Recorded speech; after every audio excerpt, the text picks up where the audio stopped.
এক ব্রাহ্মণের 3 ছেলে আর 3 বউ ছিল। এই 3 বউয়ের ভেতর ছোট বউয়ের খাবার জিনিসের ওপর খুব লোভ ছিল।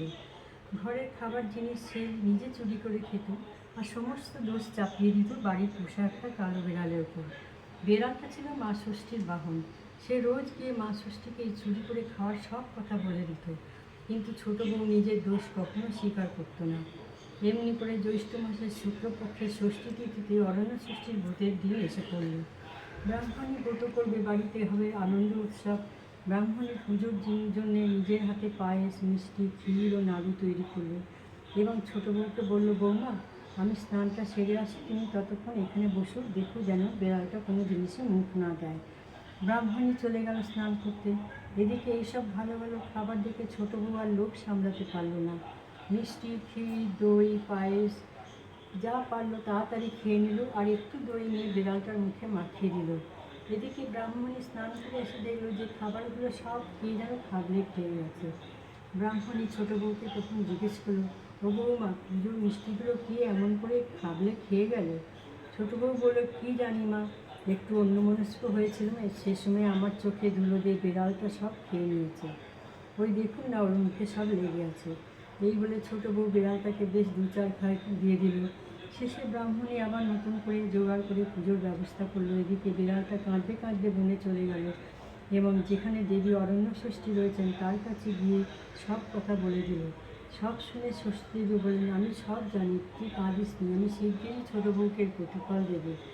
এর কয়েক মাস পরে ছোটো বউয়ের সন্তান সম্ভাবনা দেখা দিল এবং 10 মাস 10 দিন পরে সে ফুটফুটে সুন্দর চাঁদের মতন একটি ছেলে প্রসব করল। ব্রাহ্মণী নাতির মুখ দেখে খুব খুশি হলো এবং গরিবদের দেখে খুব দান ধ্যান করতে লাগলো। এদিকে ছোটো বউ তার ছেলেকে কোলের কাছে নিয়ে রাত্রিরে নিশ্চিন্তে হয়ে শুলো, কিন্তু সকালবেলা ঘুম ভাঙতে দেখলো তার ছেলে তার কাছে নেই। শাশুড়ি ও বউয়ের খুব ভাবনা হলো। তারা বেশ কয়েকজন লোক দিয়ে চারিদিকে খোঁজাখুঁজি করতে লাগলো, কিন্তু ছেলেকে কোথাও পাওয়া গেল না। এই রকম করে ছোটো বউয়ের পরপর 7টি ছেলে আর একটি মেয়ে হলো, কিন্তু সব কটিই হারিয়ে গেল। রাত্রিরে ছোটো বউ ছেলে নিয়ে শুতো আর সকাল হলেই ছেলে পাওয়া যেত না।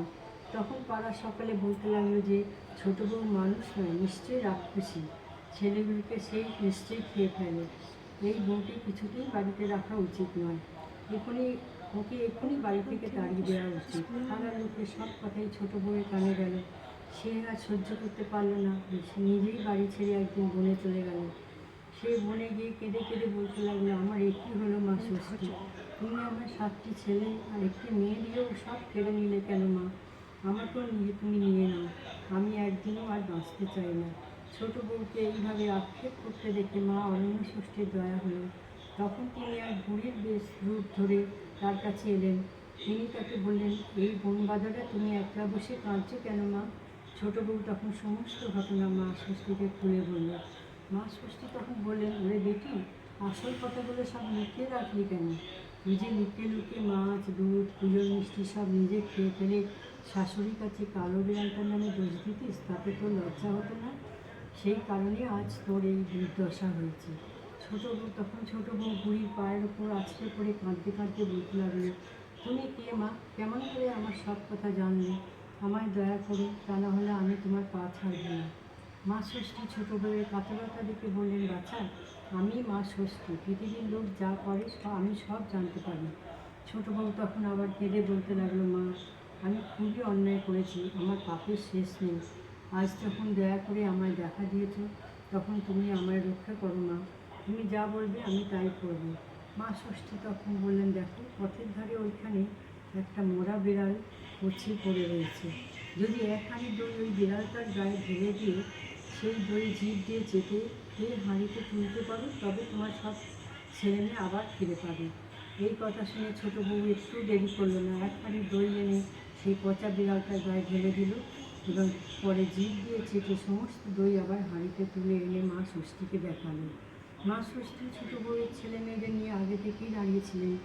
তিনি ছেলে মেয়েদের ছোটো বউকে দিয়ে বললেন, এই নাও তোমার ছেলে মেয়ে, এই অমৃত দই দিয়ে সকলের কপালে ফোঁটা দাও আর এদের নিয়ে আনন্দের সুখে ঘরকন্যা করো। আর কখনো পুজোর জিনিস লুকিয়ে খেয়ে আমার বাহনের নামে দোষ দিও না। ছেলে মেয়েদের দূর হওয়া, মরে যা, কখনো বলো না। আর অন্য কাউকে যদি বলতে শোনো, তখন তো মা ষষ্ঠীর দাস ও ষাট ষাট বলতেন। এই সব কথা বলে মা অরণ্য ষষ্ঠী অদৃশ্য হয়ে গেলেন। ছোটো বউ তখন তার 7 ছেলে ও এক মেয়েকে নিয়ে শ্বশুরবাড়িতে ফিরে এসে তার শাশুড়িকে প্রণাম করলো। শেষে ষষ্ঠী দেবী সব কথা শাশুড়িকে জানালো। ব্রাহ্মণী সব শুনে একেবারে অবাক হয়ে গেল। এখন নাতি নাতনিকে পেয়ে তার খুব আনন্দ হলো। ব্রাহ্মণী অল্প দিনের মধ্যে নাতি নাতনির বিয়ে দিল।